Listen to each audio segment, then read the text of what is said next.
Bakıda 33 yaşlı kişi bədbəxt hadisənin qurbanı olub. Doğru Xəbər Azərbaycan xəbər verir ki, dekabrın 19-u saat 11 radələrində 1992-ci il təvəllüdlü Binəli Hüseynov yaşadığı Mir Cəlal küçəsi ev 145 ünvanındakı 22 mərtəbəli binanın 10-cu mərtəbəsində yerə yıxılıb, aldığı xəsarətlərdən elə hadisə yerindəcə ölüb.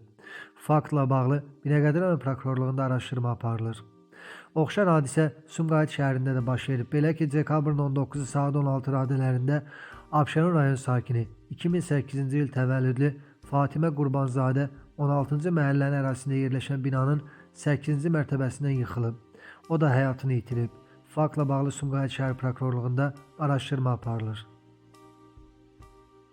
Bakıda isə gənc oğlan həyatını itirib. Doğru Xəbər Azərbaycan bildirir ki, hadisə Xətai rayonu Yeni Günəşli qəsəbəsində qeydə alınıb. Belə ki, 19 yaşlı 2006-cı il təvəllüdlü Nihad İsmailoğlu Məmmədov səhhətinin qəfil pisləşməsi nəticəsində dünyasını dəyişib. Yaxınları onun insult keçirdiyini bildiriblər.